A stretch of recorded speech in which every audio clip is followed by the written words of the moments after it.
welcome back to my channel. For those who don't know me, my name is 𝐚𝐿𝐿. In this video, we're just going to be spending some time reading together and also just doing some relaxing activities in the spirit of the cozy fall season. First and foremost, I want to share the book that I am reading with my book club. The book is called Homegoing by Yaa Gyasi. What this book is about is, it's actually better if I read the synopsis at the back. Ghana, 18th century. Two half-sisters are born into different villages, each unaware of the other. One will marry an Englishman and lead a life of comfort in the palatial rooms of the Cape Coast castle. The other will be captured in a raid on her village, imprisoned by the very same castle, and sold into slavery. Homegoing follows the parallel paths of these sisters and their descendants through 8 generations, from the Gold Coast to the plantations of Mississippi, from the American Civil War to Jazz Age Harlem. So far for this book, as I've read for the synopsis, it follows the descendants of two sisters. One who gets married off to the white Englishman, the colonizer who came to Ghana, and the other sister who ends up getting sold into slavery by those very same Englishmen. And it follows their lives and the lives of their descendants. From the first sister who stayed in Ghana and married the Englishman, from the other sister who went off to the Americas into slavery, and it follows her descendants. Okay, so the sister that got married off to the Englishman, her name is 𝐼𝐤𝐥𝐦, and I read her chapter. She basically, it's so tragic, but essentially, she was born to her father, who was considered a big man of the village. And when she was born, her mother just could not latch onto her, I think that's the word. Like when she was born, when 𝐼𝐤𝐥𝐦 was born, she couldn't latch on to her mother. Her mother was having trouble trying to feed her. And as she grew older and older, the mother and the daughter did not have a good relationship at all. But when it came to 𝐼𝐤𝐥𝐦 and her father, they were pretty close. As 𝐼𝐤𝐥𝐦 grew older, she became beautiful, and her father wanted her to marry the son of the chief of the village, because the son was eventually going to become the chief. And so 𝐼𝐤𝐥𝐦's father wanted her to marry the son of the chief, so that she could pass on their legacy of being, pass on the legacy of just being a part of the tribe. And it was really important for 𝐼𝐤𝐥𝐦's father to continue their legacy, because at this time, that was when the British Englishmen were coming in and doing the trade and trying to marry people from their village. But eventually, 𝐼𝐤𝐥𝐦's mother stepped in and tried to sabotage. Basically, 𝐼𝐤𝐥𝐦's mother stepped in and sabotaged the entire arrangement, and 𝐼𝐤𝐥𝐦 ended up marrying the white Englishman and also ended up being cut off from her entire family. The second sister,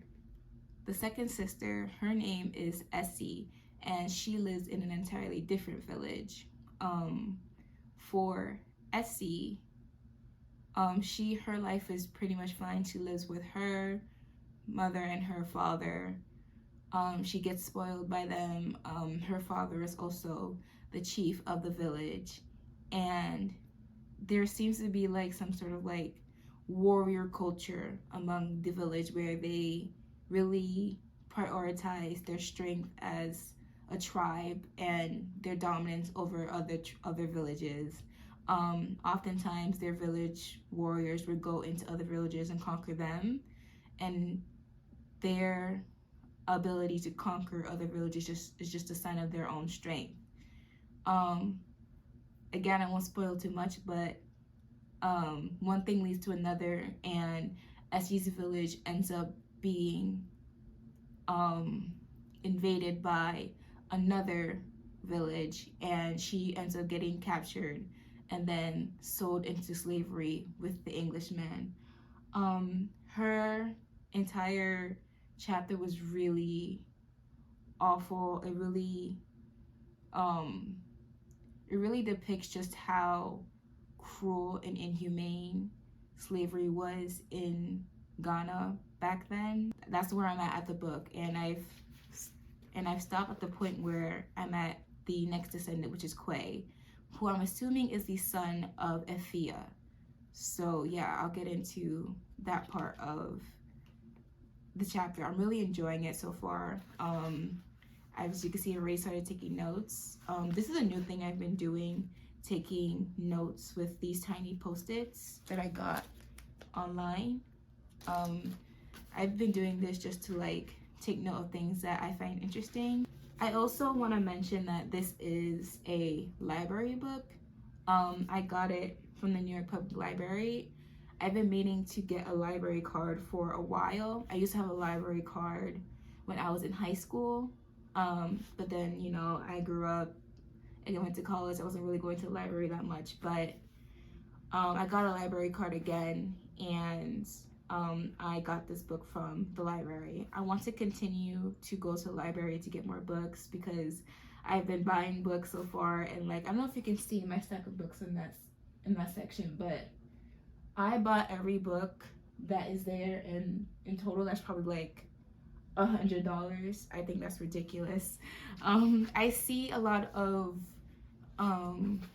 booktubers and booktok influencers who have shelves and shelves of books all across their room, and I cannot afford that. Like, my little bookshelf is just that pile I have on my nightstand. That's not gonna happen anytime soon. I do eventually want to get to a point where I can have like a whole shelf of books, but that's gonna take maybe years and years for me to collect, and even then I need to figure out a way to get them cheap or like secondhand, you know. But in the meantime, I have this library book, and I will continue to get library books. Make sure you support your local libraries. So next up are the books that I got from Barnes & Noble. As you saw earlier in the video, I went to visit Barnes & Noble on Union Square, and also the Strand bookstore that's around that area as well. It was my first time visiting the Strand bookstore, and it was really nice in there. It was larger than I thought. It didn't seem that large from the outside. When I was like looking at it from the outside, I thought it was, you know, just one floor, maybe 2 floors, but when I went in, it was actually 4 floors, and I was just really amazed by how huge it was. I walked around for a bit, and I did see like some books that seemed interesting, and also some books that I recognized, but in general, I wasn't able to find any recommendations from my first visit there. I do plan to visit the Strand again eventually. Hopefully in this video I'll be able to visit there again.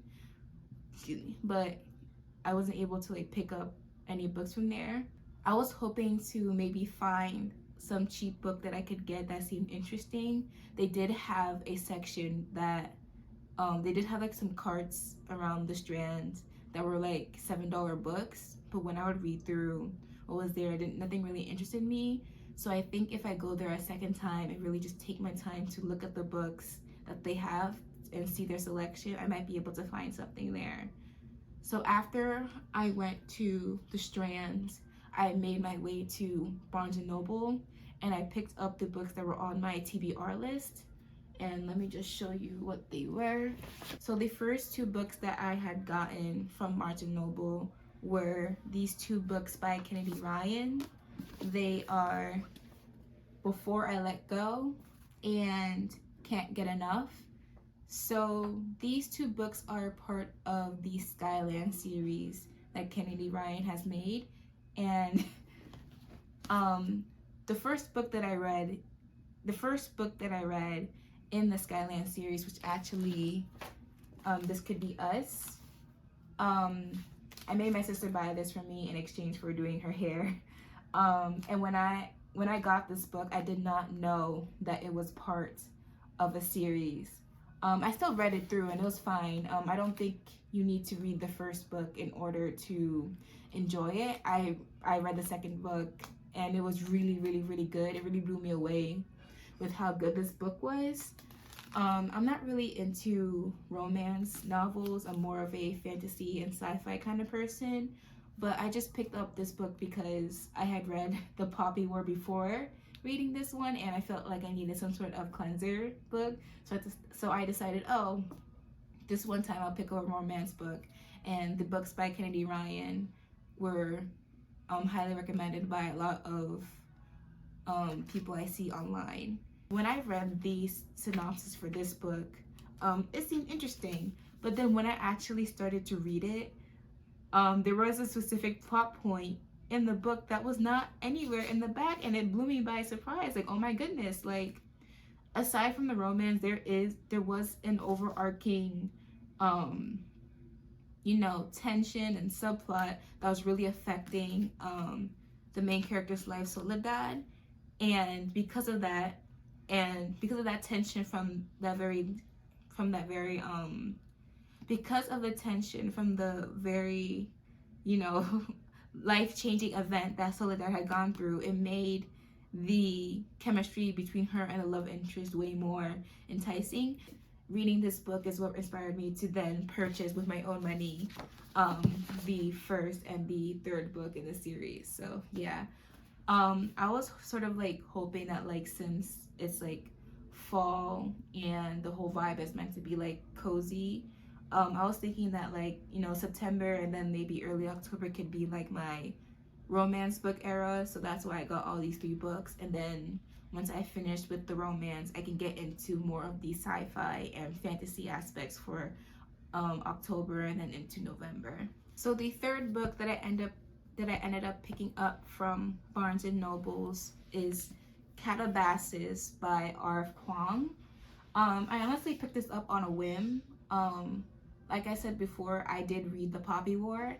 I have yet to read the second and third book in the Poppy War series because, like I said, I needed a bit of a break before I continued on with the rest of the story. But Katabasis is one of the more, I think Katabasis is the most recent novel that came out from 𝐟𝐤𝐥𝐦, and I heard a lot of really good reviews on it. When I was in Barnes and Noble, I actually read the synopsis for the book, and that's what ended up hooking me on actually buying it. As you can see, I went for the special edition that has like this really pretty art here.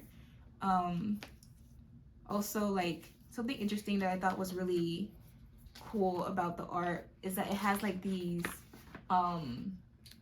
like chalk equations here to like give a sense of like how they, you know, do their academic work at the school.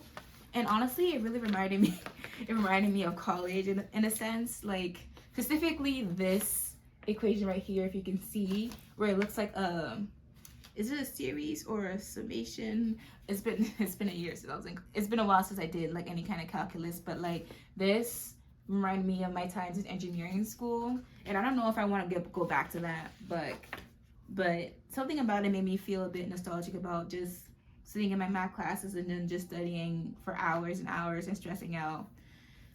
Something interesting that specifically 𝐟𝐤𝐥𝐦 does as an author is that she really likes to base her books in academia.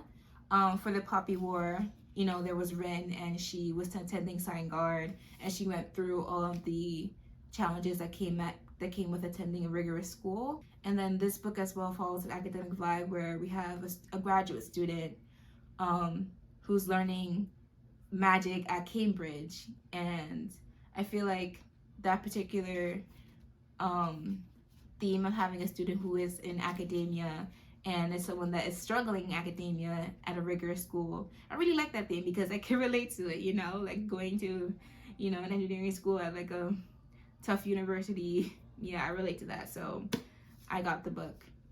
Spent a lot of money, more money than I had meant to spend, but yeah. Something else that I got to do is this ball of yarn to crochet.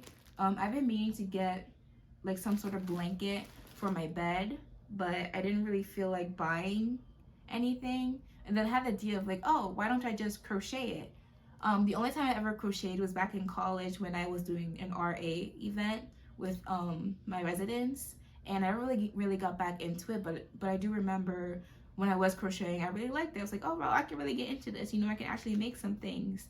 And whenever I see people who crochet their own clothes or their own pillows or their own plushies, I always think it's so cool.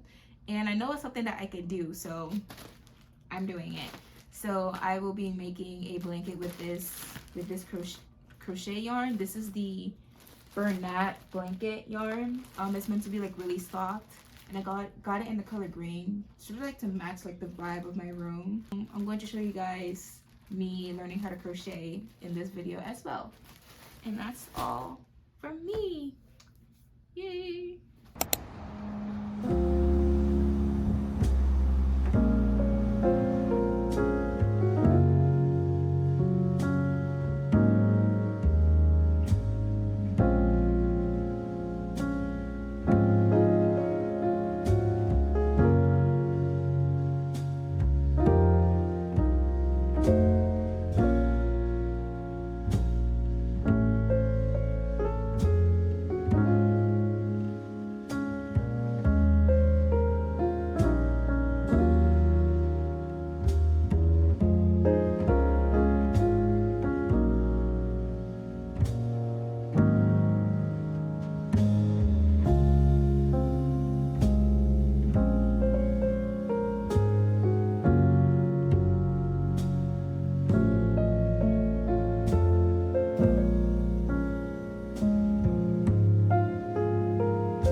Okay, so I've been reading 𝐸𝐥𝐦's chapter for a while. 𝐸𝐿𝐥𝐦 is the son of 𝐸𝐤𝐥𝐦, one of the daughters, and I'm like really liking his story so far. I haven't finished it yet, but I'm starting to get a better idea of like the direction that Gyasi is trying to go for her story, and I'm really liking it so far.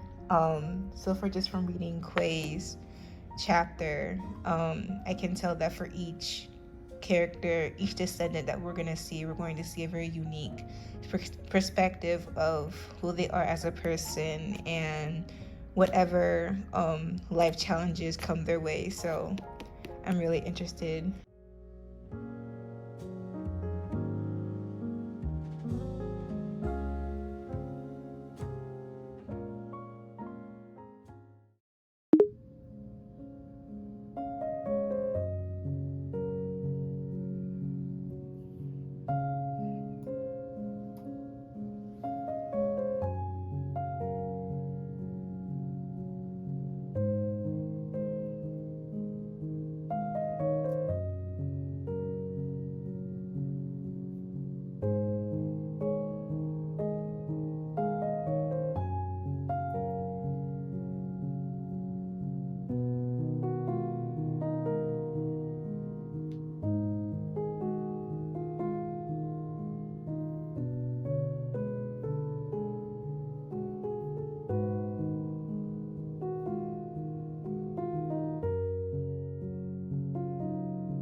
So I'm finally at the part in Homegoing where I'm starting to get down into the descendants of their family. I'm at the part where I'm basically at 𝐟𝐢𝐥𝐦 and 𝐸𝐿𝐼's grandchildren. And something sad that I'm really noticing is that well, let me double check which is which before I continue. For 𝐹𝐿𝐼𝐥𝐦, she's continuing her life still in Ghana with her descendants, with her and her Englishman husband. And at this point in the book where I'm at, we're at her grandson, whose chapter I found extremely interesting. And then as for 𝐸𝐿𝐼𝐥𝐦, who had been sold into the American slave trade, her journey continues into the Americas. And I think it said she had been sold to Alabama. Either she was sold to Alabama or her daughter Ness had been placed in Alabama. And something really sad that I noticed between 𝐹𝐿𝐼𝐥's descendants and 𝐸𝐿𝐼's descendants is that by the time you get to 𝐹𝐿𝐼's descendants, with 𝐹𝐿𝐼's grandson, 𝐹𝐿𝐼 is still alive and she's still in connection with her grandson. But when it comes to 𝐸𝐿𝐼 and her daughter Ness, she's basically been torn apart from 𝐸𝐿𝐼, and Ness is just navigating her own life without her mother. There's a whole family tree back here. So here is a family tree. I don't know if you can see it properly. Yeah, this is the whole family tree. There's 𝐹𝐿𝐼 right here, and then there's 𝐸𝐿𝐼. Okay, so 𝐦𝐿 is the son of 𝐹𝐿𝐼. So what I meant to say was the grandson was James Richard Collins, and I read his chapter too. And 𝐹𝐿𝐼 still has a relationship with James, but 𝐸𝐿𝐼 has already been separated from Ness, and Ness has already been separated from �𝐻𝐿𝐥𝐦 because, again, this is a spoiler, 𝐸𝐿𝐼 got sold off to the American slave trade, and there she had Ness in America, but then Ness was taken away from 𝐸𝐿𝐼, and then in order to protect 𝐻𝐻𝐥𝐦, Nessie gave him away to one of the like slaves who was like in charge of like sending people to become free. I'm going to continue on to 𝐻𝐻𝐥𝐦's chapter, who is the son of Ness, who has already been separated from Ness when she was a baby. And yeah, we'll continue on later. Right now, I'm going to try to make some cookies in the kitchen that I bought from Trader Joe's. So yeah, and then maybe I'll continue the chapter later on in the day.